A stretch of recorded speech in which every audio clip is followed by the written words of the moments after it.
안녕하세요. 저는 최근에 이혼하고 혼자 아들을 키우고 있는 30대 여자입니다. 처음 결혼할 때만 해도 결혼 3년 만에 이혼을 하게 될지는 꿈에도 몰랐지만 제 결혼 생활이 지옥이 될지도 몰랐습니다. 제 결혼 생활을 지옥으로 만든 것은 시댁이었어요. 얼마 전까지 그 시댁에 시달리다가 쌍둥이 언니 덕에 통쾌한 복수를 하게 되었습니다. 오늘은 그 이야기를 하려고 컴퓨터 앞에 앉았네요. 그 모든 일은 손바닥만한 작은 종이 쪽지 때문에 일어난 일이었죠. 제가 로또 1등에 당첨되었거든요.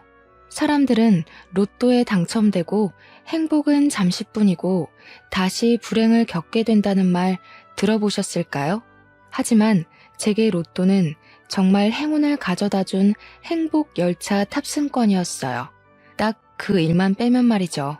제 인생이 시댁에서 막장으로 끝날 뻔했다가 그 로또 덕분에 통쾌한 반전을 맞게 되었거든요. 제게 쌍둥이 언니가 있다고 했잖아요. 언니와 저는 얼굴을 쏙 빼닮은 일란성 쌍둥이였어요. 어릴 때부터 같은 옷을 입혀놓으면 엄마 아빠가 구별 못할 정도로 얼굴이 닮았고 체격까지 비슷했죠. 그래도 저희를 구별할 수 있는 방법이 하나 있었는데요.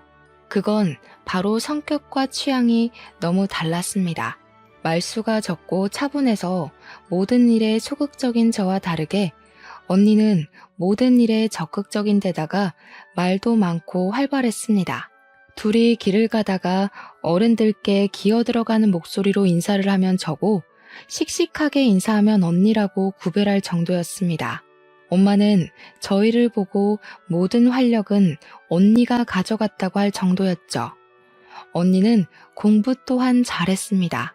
언제나 전교 5등 안에 들었거든요. 그런 언니를 보면 너무 신기하고 대단해 보였죠. 반면에 저는 중위권을 벗어난 적이 없을 정도로 평범했답니다. 그럴 때면 주위 어른들은 쌍둥이가 생긴 것 빼고는 왜 이렇게 다르냐고 물어보고는 했죠. 제가 생각해도 이렇게 다른 우리는 인생도 점점 달라졌습니다. 평범하게 살아가는 저와 다르게 언니는 법대를 나와 로스쿨을 졸업하고 검사로 임용되었습니다. 반면에 저는 직장을 다니다가 결혼하고 출산하면서 다니던 직장마저 그만두게 되었어요. 언니는 그런 저를 이해하지 못하겠다며 핀잔을 주고는 했었죠. 너 아이 때문에 모든 걸 포기할 거야? 아이를 위해 희생하면 너한테 뭐가 남는 거야? 왜 직장은 그만둔 건데? 힘들게 들어갔잖아. 그럼 어떡해. 아이 맡길 곳이 없는데. 시어머니도 아이는 못 봐준다고 하시고 엄마인 내가 봐야지. 아들이 어느 정도 크면 다시 직장 구해서 들어갈 거야. 아휴, 난 너를 이해하려고 해도 못하겠다. 아이 낳는 건 그렇다 쳐도 이렇게 꾸미지도 않고 왜 이런 꼴로 지내는 건데? 아이 키우는데 당연한 거지. 그래도 아들이 웃는 모습 보면 얼마나 좋은데. 이게 행복이지. 다른 게 있겠어? 내가 언니처럼 똑똑한 것도 아니고 그냥 생긴 대로 사는 거지. 그래, 난 아무리 생각해도 너처럼은 못 살겠다. 결혼 안 하고 말지. 그래도 좀 꾸미고 좀 살아. 이 기집애야. 저희는 생각과 가치관 또한 너무 달랐죠. 그때 언니가 무엇을 걱정하는지 모르는 건 아니었어요. 저도 꾸미고 싶고 직장도 다시 다니고 싶었어요. 하지만 상황이 쉽게 풀리지 않는 걸 어쩌겠어요. 저는 남편과 연애 2년 만에 결혼했습니다. 결혼 생활 초반에는 아무 일도 없었어요. 다른 신혼부부처럼 깨도 볶고 알콩달콩 재미나게 살았죠. 결혼 생활에 변화가 생긴 건 제가 임신을 하면서부터였습니다. 남편이 다른 사람처럼 180도 바뀌었죠. 다른 남자들도 결혼하고 아내가 출산하면 바뀐다고 하지만 원래 저렇게 바뀌는 게 맞는 것인지 남편은 변한 걸 넘어 저와 아들에게 무관심해졌습니다. 원래는 참 다정다감한 사람이었거든요. 제가 먹고 싶다는 것은 멀리 있어도 사다 주고 일하느라 늦게 집에 들어오면 밥까지 차려주던 사람이었어요. 그런데 제가 임신하고 배가 불러오자 무관심을 넘어 화가 많은 사람처럼 보였습니다. 남편은 저와 아이를 보면 인상을 쓰면서 방으로 들어가 버리기 일쑤였고, 아이가 울기라도 하면 화를 내면서 자신이 왜 결혼했는지 모르겠다는 말하는 겁니다. 너무 바뀌어버린 남편 모습에 당황스러울 정도였죠. 애 좀 안 울게 할 수 없는 거야? 언제까지 울기만 하는 건데. 지겹다 정말.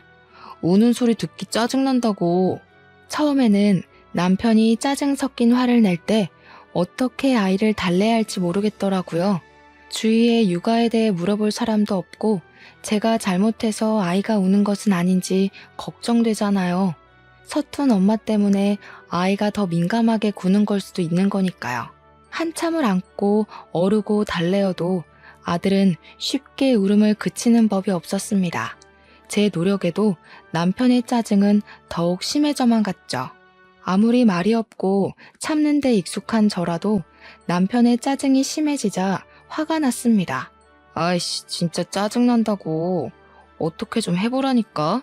무슨 애가 한 번 울면 그치질 않아. 누구를 닮아서 저렇게 울기만 하냔 말이야. 내다 버릴까 보다.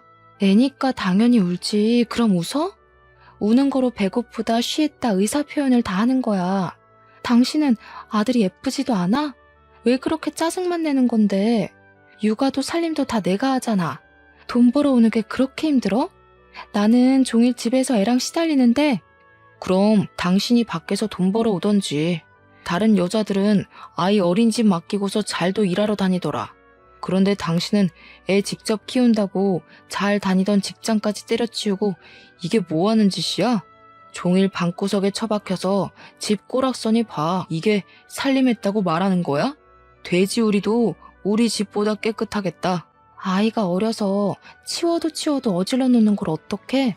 그리고 내가 아들 3살 될 때까지 직접 돌보고 싶다고 말했을 때 당신도 괜찮다고 해놓고 왜 이제 와서 그러는 건데? 저는 일단 남편을 이해해보려고 노력을 했습니다. 혼자 벌어서 우리 셋이 먹고 살려니 회사에서 받는 스트레스도 상당할 테니까요. 하지만 상황은 좀처럼 좋아질 기미가 보이지 않았어요. 어린 아들은 아빠가 자신을 좋아하지 않는 것을 눈치챘는지 남편 얼굴만 보면 울어제끼는 겁니다. 아들이 울기 시작하면 남편은 아이 우는 소리가 듣기 싫다고 소리를 꽥 지르면서 씻고 다시 집 밖으로 나가버리더라고요. 그러다가 밤늦게 들어왔죠. 남편이 그렇게 스트레스를 받으니 제가 생각한 방법은 남편이 집으로 돌아와 잠이 들 동안 아들을 안고 아파트 단지를 뱅글뱅글 도는 거였습니다. 아들도 밖에 나오면 기분이 좋은지 방긋방긋 웃으며 울던 울음도 멈췄거든요. 한참을 그렇게 돌고 나면 아들은 제 품에 안겨 스르륵 잠이 들었습니다. 그 모습이 얼마나 기특하던지. 하지만 이렇게 하는 것도 하루 이틀이지 날씨가 궂은 날에는 나갈 수 없잖아요. 하루쯤 참아도 좋으련만. 남편은 그런 날에는 더욱 신경이 날카로워져서 아들에게 소리를 꽥 질러대는 겁니다. 애 좀 조용히 시킬 수 없어? 확시 입을 테이프로 막아버려? 어떻게 온종일 울 수가 있는 거야? 회사에서 돌아오면 편히 쉬고 싶은데 애 우는 소리 때문에 이게 사람 사는 집인지 알 수가 없어. 애니까 울지. 당신은 애가 조금만 울어도 못 참는 거야? 유리가 남이야? 당신 아들이잖아. 누가 내 아들 아니래? 그냥 조용히 좀 시키라고 하는 거잖아. 엄마가 돼서 애 하나 제대로 달래지도 못해? 엄마 맞냐? 집에서 하는 게 도대체 뭐야? 종일 둘이 붙어 있으면서 울지 않게 달래는 방법도 못 알아내고. 너 딴짓하고 다니지? 아직 말도 안 트인 애한테 말한다고 알아들어? 뭔가 불편한 게 있으니까 도와달라고 우는 거라고. 이런 날에는 밖에도 못 나가잖아. 조금만 참아. 아이씨, 진짜 내가 나가든지 해야지. 짜증나서 못 있겠네. 문을 쾅 닫고 방 안으로 들어가 버리더라고요. 저는 어쩔 수 없이 우는 아들을 달래기 위해 비가 내리는 날 밖으로 나갔습니다. 아들을 아기띠로 바짝 메고 우산을 들고 밖으로 나갔죠. 비가 추적추적 내리는 아파트 단지를 도는데 제 신세가 서글퍼지는 겁니다. 행복한 결혼 생활을 꿈꿨지만 저의 결혼 생활은 행복하지 않았으니까요. 그나마 아들이 방긋 웃으면 그래, 내가 너를 낳으려고 이 고생을 했나 보다 생각이 들고는 했죠. 점점 남편과의 갈등으로 스트레스는 쌓여가는데 풀 곳이 마땅히 없었습니다. 아이를 안고 아파트 단지를 돌다가 단지 상가에 있는 편의점 입구에 복권 판매라는 글이 보였어요. 뭔가 알 수 없는 힘에 이끌려 편의점 안으로 들어가 500원짜리 복권 한 장을 사게 되었습니다. 100원짜리 동전으로 복권을 빡빡 긁으니 답답했던 제 마음이 뻥 뚫린 듯 내려가는 겁니다. 그게 제가 복권을 꾸준하게 사게 된 동기가 되어버렸습니다. 남편을 피해 밖으로 나올 때마다 500원짜리 복권 한 장, 그리고 매주 로또 한 장씩을 사서 모았습니다. 유일하게 제가 스트레스를 풀 수 있는 배출구였던 거였죠. 큰 돈도 아니었고 나쁜 짓도 아니었으니 꽤 괜찮은 방법이라고 생각했어요. 그렇게 긁은 복권들과 당첨되지 않은 로또들을 전리품처럼 싱크대 찬장 안에 작은 통에 모아두기 시작했습니다. 하루는 시어머니께서 저희 집으로 반찬을 바리바리 싸들고 오셨어요. 하필이면 그날 저는 한낮에 아들과 낮잠을 자고 있었습니다. 전날 밤에 남편을 피해 아파트 단지를 한참 돌아도 아들이 늦게까지 잠을 자지 않았거든요. 평소보다 더 많은 시간을 밖에서 보낸 탓에 피곤이 몰려왔습니다. 하필 그런 날 어머님이 오셔서 오전에 놀고 치우지 못한 집안꼴을 보게 되신 거였죠. 아니, 집안꼴이 이게 뭐냐? 누가 보면 강도라도 들어온 줄 알겠다. 넌 대체 집을 안 치우고 사니? 이러니 유리 아빠가 집에 들어오기 싫어하는 거 아니야? 오전에 놀고 그냥 낮잠을 자버려서요. 평소에는 유리 재워놓고 치우거든요. 오늘은 너무 피곤해서요. 그걸 변명이라고 하는 거니? 여자가 그렇게 퍼질러 자는데 어떤 남편이 좋다고 하겠니? 아유, 내가 말을 말아야지. 어머님의 타박에 아무 말 못하고 서 있다가 어머님이 부엌으로 걸어가시는 것을 보고서 어질러진 아들의 장난감을 치웠죠. 그런데 제 얼굴 옆으로 플라스틱 통이 날아와 바닥에 부딪혔고 통 안에 들어있던 종이들이 바닥으로 흩어졌어요. 바로 제가 사모아 두었던 복권이었죠. 이게 다 뭐냐? 복권? 돈 한 푼 안 벌어오는 게 내 아들이 피땀 흘려서 벌어온 돈으로 너는 그 짓거리 하고 있었던 거니? 저는 자리에서 벌떡 일어나 어머님을 쳐다보았습니다. 500원짜리 복권 산 게 이렇게까지 비난받을 일이라고 생각하지 못했어요. 일주일에 5,000원 정도밖에 하지 않아서 부담 안 가요. 그리고 남편 돈으로 산 게 아니고 제가 회사 다닐 때 벌어놓은 돈으로 샀어요. 걱정하지 마세요. 뭐? 네가 벌어놓은 돈? 생활은 내 아들 돈으로 하면서 네 돈 내 돈이 어디 있니? 내 아들 돈으로 이제껏 먹고 마시고 다 해놓고서 그것까지 따지는 건 아니지 않니? 일주일에 5,000원? 그걸 1년 동안 모아봐라. 티끌 모아 태산이라고 했다. 살림하는 사람이 작은 것 하나라도 아껴서 살림에 보탤 생각을 해야지. 아휴, 정말 어디 하나 마음에 드는 곳이 있어야 말을 안 하지. 종일 집에만 있으려니 답답하고 스트레스 받아서 그랬어요. 500원짜리 복권이라도 긁으면 속이 풀리는 것 같아서요. 넌 그걸 변명이라고 하는 거니? 누가 보면 애는 너만 낳은 줄 알겠다. 나도 낳아서 키웠지만 너처럼 이렇게 난장판으로 만들면서 살진 않았다. 스트레스? 집에서 편하게 있으니 별 생각이 다 드는 거지. 어머님의 타박에도 저는 복권 사는 걸 참을 수가 없었어요. 유일한 스트레스 탈출구인데 어떻게 그만둘 수가 있겠나요? 눈치는 보여서 전처럼 매주 할 수는 없었지만 스트레스가 머리 끝까지 쌓일 때는 한 장씩 사서 스트레스를 풀고 했습니다. 그렇게 시간은 흘러 아들이 돌이 지났을 때였어요. 집에 들어와 습관처럼 밖으로 나가던 남편이 외박했어요.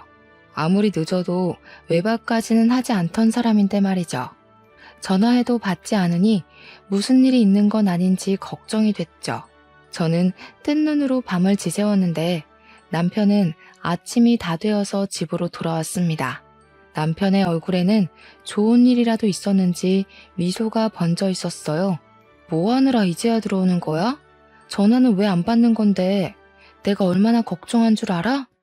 알아서 때 되면 들어올 텐데 뭘 기다리고 그래. 밥 줘, 배고파. 평소에 집에 있으니 남편에게 끼니를 꼬박꼬박 차려주었습니다. 하지만 그날은 밤새 남편 걱정하느라 아침밥 하는 것을 잊어버렸어요. 미안. 당신 걱정하느라 준비하는 걸 깜빡했어. 금방 해줄 테니까 잠시 기다려. 아니, 집에서 하는 일이 뭐가 있다고 밥도 안 한 거야. 당신 보면 내가 너무 답답한 거 알기나 해? 저리 비켜. 재수없어. 남편은 소리를 꽥 지르고 방 안으로 들어가 버렸습니다. 어떻게 아내에게 재수없다는 말을 서슴없이 내뱉을 수가 있을까요? 아무리 저희 사이가 서먹해지고 예전 같지 않다고 해도 말이에요. 그때 스스로 돈을 벌어야겠다고 결심이 섰던 것 같아요. 내가 집에만 있으니 남편도 시댁도 날 개무시하는구나 라는 생각이 들었거든요.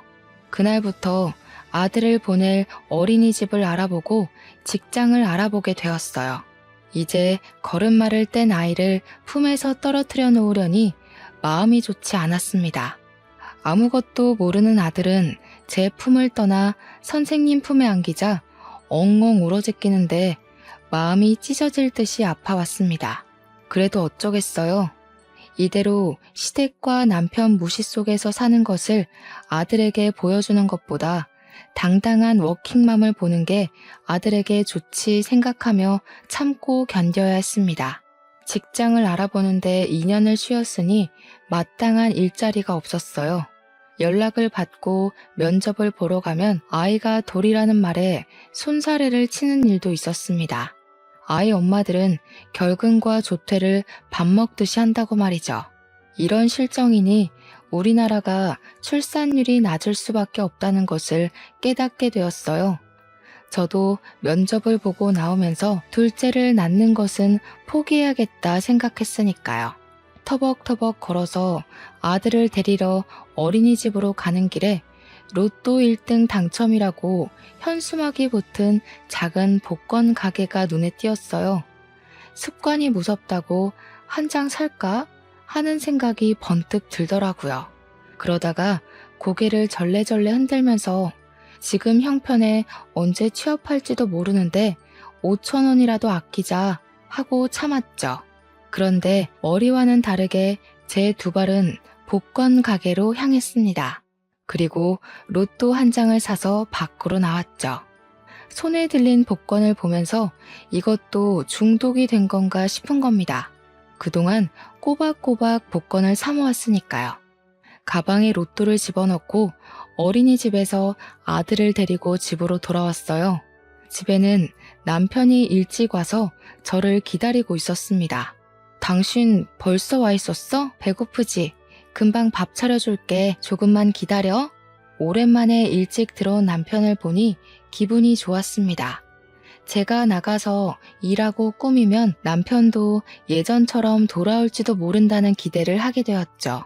그런데 남편은 제게 생각지도 않은 말을 꺼냈어요. 나 당신하고 이혼하고 싶어. 우리 이혼하자. 이혼이라니 남편에게 그런 말이 나올 거라고 상상조차 못했어요. 남편이 아들이 태어난 후에 힘들어하긴 했지만 이혼할 정도까지는 아니었고 아이가 자라면 점점 좋아질 거라고 예상했었습니다. 이혼이라니? 왜 우리가 이혼해야 하는데 우리 유리는 어떻게 하고 이혼을 하겠다는 거야? 유리 생각은 하나도 안 하는 거야? 미안해. 나 당신이 이제 더 이상 여자로 안 보여. 임신해서 볼록하게 불러오는 당신 배가 징그럽고 정 떨어져서 정말 꼴 보기 싫었어. 당신 거울 봐봐. 지금 어떤 모습인지. 화장기 없는 얼굴에 기미도 덕지덕지 생기고 머릿결은 푸석푸석하고. 동네 나가도 당신처럼 하고 다니는 여자 없어. 임신해서 배가 부른 모습에 정이 떨어졌다니 남편에게 무슨 말을 해야 할지 모르겠더라고요. 그냥 싫어졌다도 아니고 꼴 보기 싫어졌다니 말이죠. 머리 끝까지 화가 치밀어 올랐습니다. 그래, 이런 말을 들을 바에 이혼하는 게 서로에게 좋겠다 싶었죠. 배가 불러야 아이가 나오는데 당연한 거 아니야? 그래서 그동안 유리한테도 정이 없었던 거야? 어떻게 그럴 수가 있어? 정 떨어졌다니 나도 당신이랑 살 이유가 없는 것 같네. 그럼 양육권은 나한테 주는 거지? 그건 안 되지. 유리는 내 아들인데 당연히 내가 키워야지. 당신은 유리 키울 능력도 안 되잖아. 그리고 미안해. 나 당신 말고 다른 여자가 있어. 이혼하고 그 사람이랑 결혼할 거야. 난 다시 애 낳을 생각 없으니까 유리는 내가 데려가 키울게. 여자가 있다는 말에 어이가 없더라고요. 그래서 남편이 외박까지 했구나 싶었어요. 그 여자와 매일 밤을 함께 보낸 거겠죠. 남편에게 남아있던 정까지 탈탈 털어냈습니다. 저와 이혼하고 그 여자와 다시 결혼하면서 아이를 안 낳을 거니 우리 아들을 데려가 키우겠다는 정신나간 말에 소리를 버럭 질렀습니다. 무슨 말이야? 유리한테 부모로서 정도 없었으면서 그 여자를 위해 데려가서 키우겠다는 거야? 유리를 한 번이라도 따뜻하게 안아준 적이나 있어? 무슨 권리로 키우겠다고 하는 거야? 양육권 안 준다면 나도 이혼 절대 못 해줘. 유리는 걱정하지 마. 어머니가 키워주기로 했어. 당신은 이혼 서류에 도장만 찍어주기만 하면 돼. 무슨 말이야? 우리 이혼을 어머님이 허락이라도 했다는 거야? 그래, 어머니가 우리 이혼 허락했어. 유리도 키워주신다고 했으니까 아이 걱정은 하지 않아도 된다니까. 어머님과 이야기가 끝났다는 말에 당황스러웠습니다. 아무리 제가 미워도 미리 상의 한마디 없이 이혼을 허락할 수가 있을까요? 그것도 남편이 다른 여자가 있어도 말릴 생각도 없이 말이죠. 어머님과 남편이 제 뒤에서 이혼 계획까지 꾸미면서 아이까지 빼앗으려 한다는 생각이 들자 머리가 쭈뼛 섰습니다. 어머님께 바로 전화를 걸었죠. 어머님, 저희 이혼을 허락하셨다는 말 정말이세요? 저한테 한마디도 없이 이혼을 허락하실 수가 있으신 거예요? 그리고 유리를 키워주신다니요. 언제 한번 살갑게 안아주시지도 않으셨으면서 이러시는 건 아니잖아요. 예, 네가 한번 생각해봐라. 누가 잔뜩 어질러져서 귀신 나올 것 같은 집구석에 들어가고 싶겠니? 그런 너한테 애를 맡기겠어? 키울 능력이 있는 것도 아니고 살림을 잘하는 것도 아니고 애를 잘 보겠느냐고. 얼마나 남편한테 못했으면 밖으로 나돌게 하니? 유리를 내가 키워주면 너도 새로운 시작하기도 편하고 얼마나 좋니? 무슨 새로운 시작을 하라는 거예요? 저는 유리만 보고 살 거예요. 양육권 절대 양보 못해요. 저는 전화를 끊어버렸습니다. 옆에서 가만히 지켜보던 남편이 자리에서 벌떡 일어났어요. 내가 이미 알아봤는데 당신 수입이 없어서 소송으로 넘어가면 결국 양육권은 나한테 넘어오게 되어 있다고 했어. 그러니까 조용히 이혼 서류에 도장 찍고 나가. 당신만 빠지면 다 순조롭게 끝날 일이야. 뭐? 나만 빠지면 순조로워? 직장 구하고 있으니까 수입이 생길 거야. 내가 순순히 유리를 뺏길 것 같아? 그럼 어디 한번 해보든지. 소송으로 하면 누가 이길지 몰라서 그러나 본데 한번 해보자. 남편은 제게 그렇게 말하고 현관문을 쾅 닫고 나가버렸습니다. 남편이 이기적인 사람이라는 것은 전부터 알고 있었지만 이 정도일 줄 몰랐습니다. 아이를 사랑하지도 않으면서 다시는 아이 낳기 싫어서 데려간다니. 남편에게는 저희 아들은 그냥 도구일 뿐이었어요. 필요할 때는 쓰고 필요 없어지면 버리는 도구 말이죠. 아들을 빼앗기지 않으려면 더 열심히 직장을 구하지 않으면 안 됐죠. 어떤 일이든지 가리지 않고 구하겠다고 마음먹었지만 역시 직장을 구하기는 쉽지 않았습니다. 아이가 어린이집 있을 동안에만 일해야 한다는 시간적 제약도 있었으니까요. 어디 맡길 곳이라도 있으면 좋으련만 친정 부모님도 직장 생활을 하시는지라 친정에도 맡길 수도 없었어요. 사실 이혼하게 되었다고 친정 부모님께 말도 못하고 있었습니다. 원래 말 없는 성격이 한몫하기도 했지만 괜히 말해서 부모님까지 걱정하게 되는 게 싫었습니다. 직장을 구하지 못하고 시간은 흘러가는데 남편은 수시로 전화를 하며 합의 이혼하자고 말하는 겁니다. 마음 정했어? 왜 아직도 미련을 못 버리는 거야? 유리 그만 포기하라니까. 당신보다 100배는 더 잘 키울 수 있다니까. 일 크게 만들지 말고 합의 이혼하자, 어? 너도 네 아들이 거지 같은 너 밑에서 없이 사는 것보다 내 밑에서 부유하게 살길 원하잖아, 어? 웃기지 마. 당신이 퍽이나 우리 유리를 잘 돌봐주겠다. 당신도 어머님도 못 믿어. 유리는 내 아들이고 내가 키울 거야. 그렇게 우긴다고 될 일이 아니라니까. 진짜 이혼 소송이라도 하겠다는 거야? 당신이 이렇게 나오면 나도 어쩔 수가 없어. 이혼 송장 보낼 테니까 알아서 하라고. 아직 직장도 못 구한 제가 이혼 소송에서 어떻게 이길 수가 있을까요? 재산이나 수익 면에서 모든 게 부족한 제가 지게 되겠죠. 그렇게 된다면 아들을 꼼짝없이 남편에게 빼앗기게 되는 것이었습니다. 저는 신랄 같은 지푸라기라도 잡는 심정으로 이혼 전문 변호사를 찾아가게 되었습니다. 지금 일정한 직업이 없으시다고요? 그럼 양육권을 가져오기 어려우십니다. 남편께서 이혼의 귀책 사유가 있다고 해도 아이를 학대하거나 그러지 않으셨잖아요. 그럼 보통 경제 능력이 있는 배우자에게 양육권을 주게 됩니다. 남편은 한 번도 아들을 따뜻하게 안아주거나 놀아주지도 않았어요. 아이 얼굴 보기도 싫어했다고요. 그렇게 말씀하셔도 정확한 학대나 방임의 증거가 있어야 하는데 배우자 증언만으로는 그것을 증명할 수가 없고 그런 건 학대나 방임의 증거가 되기 어렵습니다.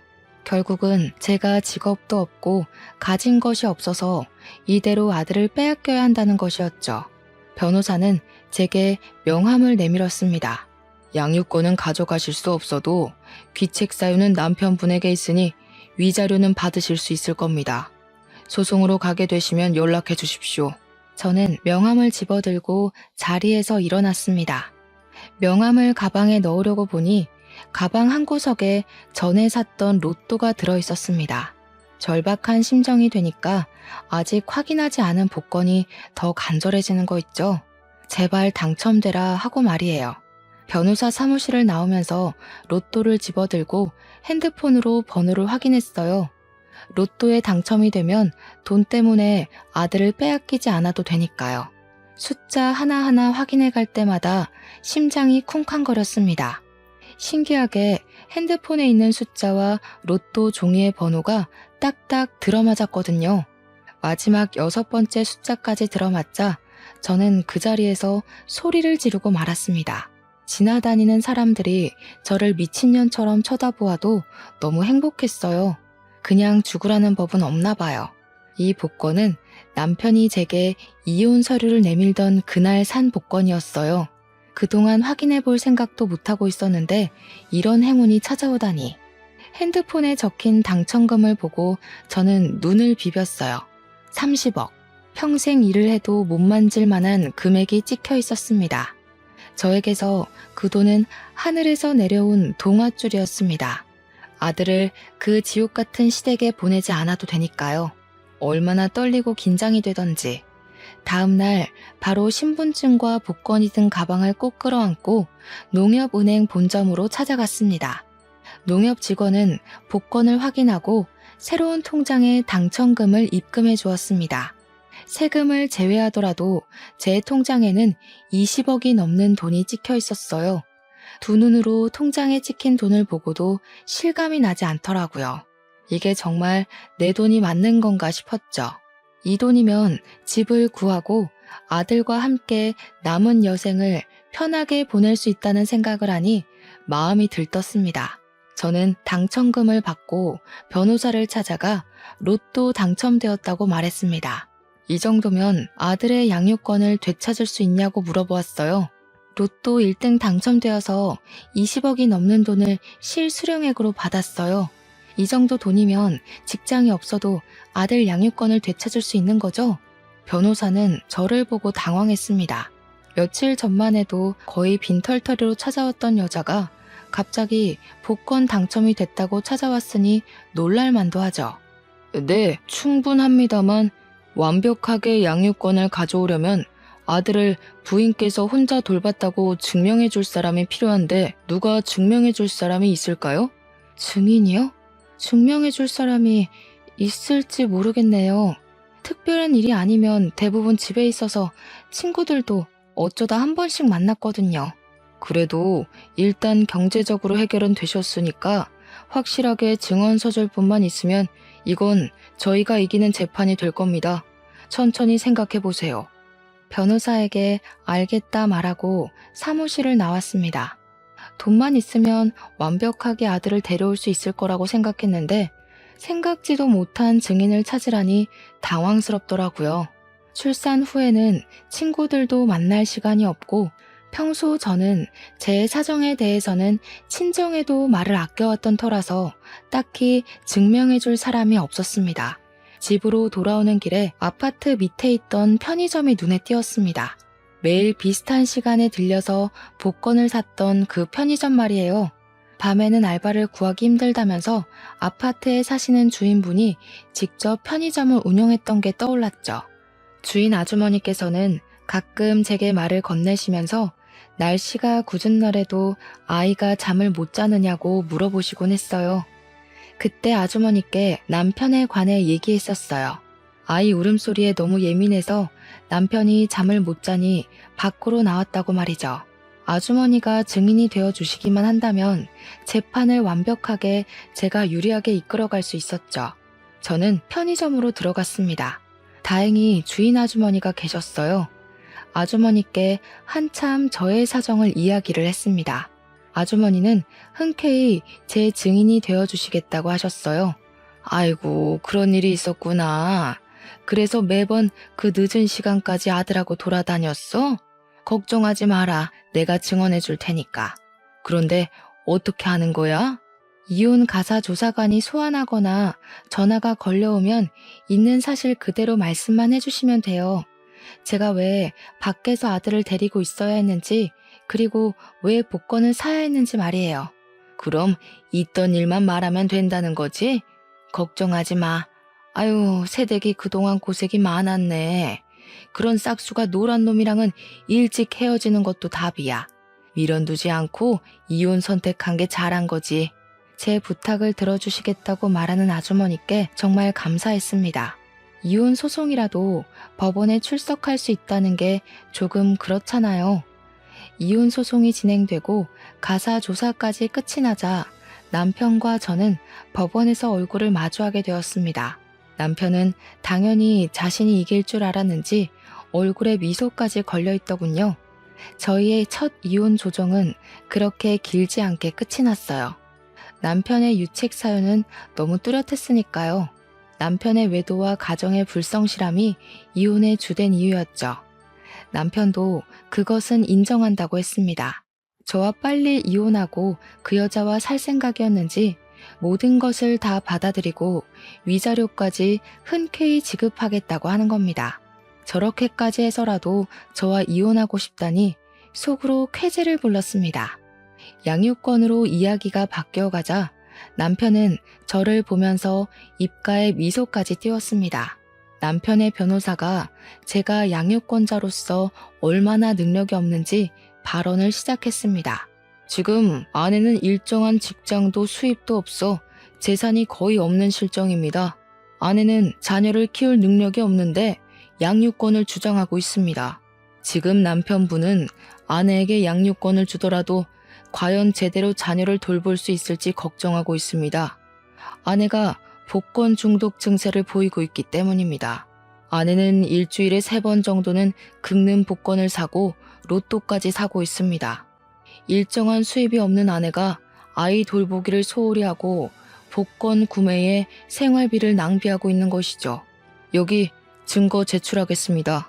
남편의 변호사는 제가 모아놓은 복권을 판사에게 제출하더군요. 그때 제 변호사가 반론을 시작했습니다. 아내에게는 그럴 만한 합당한 이유가 있었습니다. 가사조사에서도 증인께서 증언했지만 남편은 아이의 울음소리를 끔찍이도 싫어했습니다. 아이가 울 때마다 소리를 지르거나 짜증을 냈죠. 그럴 때마다 아이가 할 수 있는 일은 아이를 데리고 밖으로 나가 아파트 단지를 돌며 아들을 재우는 거였습니다. 답답한 마음에 복권 한 장씩을 사서 모아온 것입니다. 복권을 살펴보면 아시겠지만 복권은 500원을, 로또는 일주일에 한 장 정도만 구매했습니다. 이게 어떻게 중독으로 볼 수가 있겠습니까? 그리고 그 로또가 아내에게 행운을 가져다 주기도 했습니다. 남편 측이 아내에게 직장도 재산도 없다고 했지만 최근에 이혼 소송 중에 로또 1등에 당첨되어 이제는 아들을 키울 재산이 충분히 있습니다. 당첨 복권과 통장 사본을 증거로 제출하겠습니다. 순간 남편의 얼굴이 시뻘겋게 달아오르는 게 보였습니다. 그때는 얼마나 고소하던지. 저희는 앞으로 최종 판결만 남겨놓은 상태에서 법원을 나오게 되었죠. 남편은 법원을 나오면서 이 이혼 소송은 무효라고 소리를 쳤습니다. 왜 로또에 당첨된 걸 나한테 말 안 한 거야? 이 이혼 무효야. 그동안 내 돈으로 먹고 살고 했으면 나한테 반이라도 줘야 하는 거 아니야? 뭐? 반? 어디서 그런 말이 나오는 거야? 바람 피운 주제에 말은 잘한다. 왜? 내가 로또에 당첨되니까 이혼을 하기 싫어졌나 본데 우리는 이제 남남이야. 이혼 소송 취소할 거야. 이건 말도 안 돼. 나한테 당첨된 거 속이고 이혼 소송한 거잖아. 복권 당첨된 것도 재산 분할해야지. 내가 위자료 주고 재산 분할까지 다 해줬는데 이러는 게 어디 있냐고. 뭐? 하려면 해봐. 복권 당첨금은 부부라도 안 나누어도 되거든? 근본적으로 우리의 이혼은 당신이 바람 피워서 한 건데 귀책 사유자가 항소한다고 법원에서 받아줄 것 같아? 양육비나 꼬박꼬박 보내기나 해. 저는 저를 멍하게 바라보는 남편을 두고 아들과 함께 집으로 향했습니다. 재산 분할을 하려면 집을 팔아야 했기에 집을 구할 동안 친정에서 지내기로 했습니다. 아직 제 이혼도 로또 당첨 사실도 친정 부모님께 말을 못 드렸기에 어떻게 이야기를 꺼내야 할지 걱정되었죠. 그래도 일단 친정집에서 지내면서 상황을 봐서 이야기를 드려야겠다고 생각했어요. 그동안 잘 살고 있다고 생각하셨을 텐데 제게 그런 일이 있었다고 이야기를 드리면 두 분이 상심하실 게 눈에 뻔했으니까요. 입을 꼭 닫고 친정에서 지내다가 쌍둥이 언니까지 오랜만에 집에 모여 다 같이 식사를 하게 되었습니다. 언니는 매의 눈으로 저를 꼼꼼히 살피기 시작했습니다. 너 얼굴이 왜 그래? 무슨 일이라도 있어? 둘이 싸웠어? 아니야, 싸운 건 아니고 이혼했어. 저의 깜짝 발언에 엄마, 아빠, 언니까지 모두 놀랐지만 그냥 바라볼 뿐이었습니다. 왜 이혼을 했는지 질문은 하지 않더라고요. 밥 더 줄까? 조금 더 먹어라. 2년이 아니면 헤어지기도 하는 거지. 너무 상심하지 마라. 순간 눈물이 왈칵 흘렀어요. 이미 눈치를 채시고도 아무 말 안 하고 계셨던 거였죠. 너 최근에 머리는 언제 했어? 옷은 언제 사 입었어? 너 너무 촌스러워. 좀 꾸미고 좀 살자. 나랑 똑같은 얼굴인 사람이 그렇게 돌아다니는 거 싫어. 알겠어.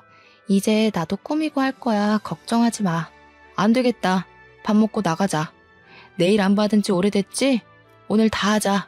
속에 쌓아두었던 말을 꺼내놓으니 목구멍에 걸린 듯 꽉 막힌 채증이 내려간 것처럼 시원해졌어요. 저는 언니와 아들을 데리고 오랜만에 외출했습니다. 전에는 항상 질끈 묶었던 머리도 자르고 파마를 했습니다. 언니는 제가 머리를 하는 동안 아들하고 놀아주었습니다.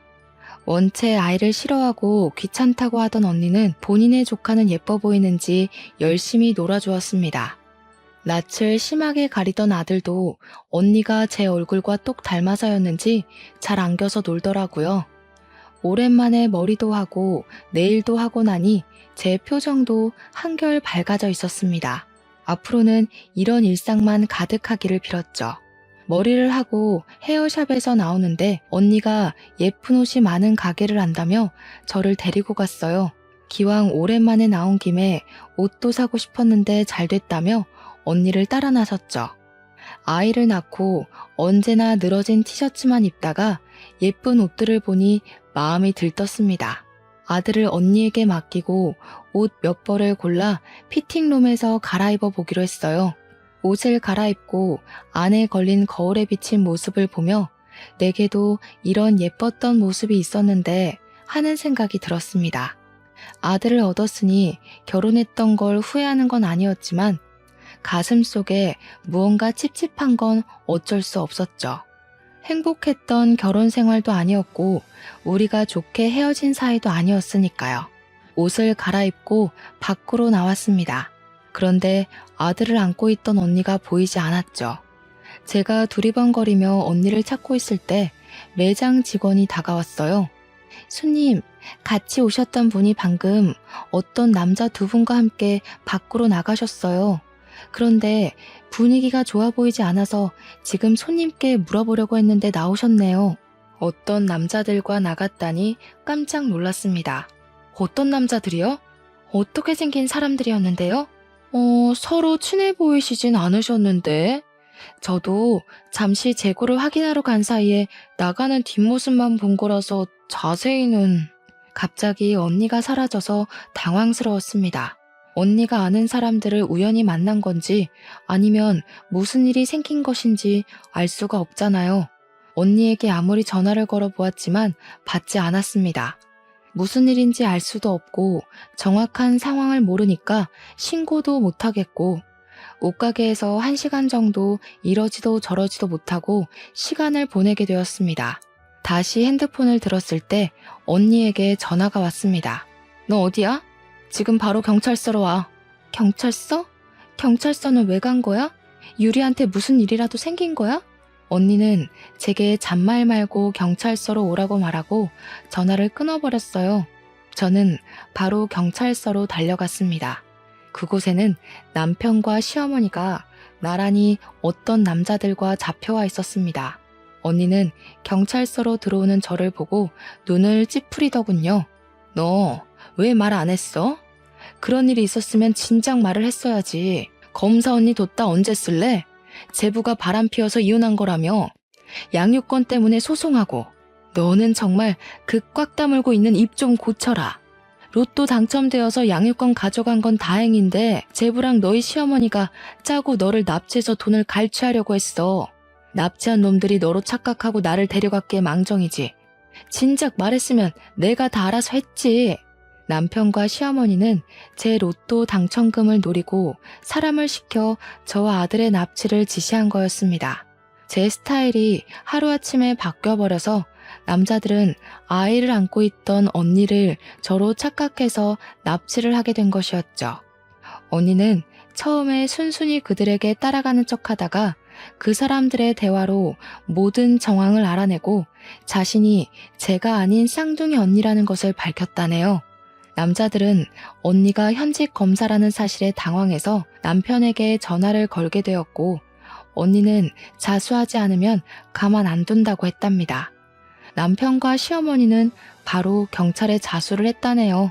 미안해. 좋은 일 아니니까 말하면 언니도 속상하고 엄마 아빠도 속상해 하실까봐 나중에 다 해결하고 말하려고 했어. 이제 내가 알았으니까 걱정하지 마.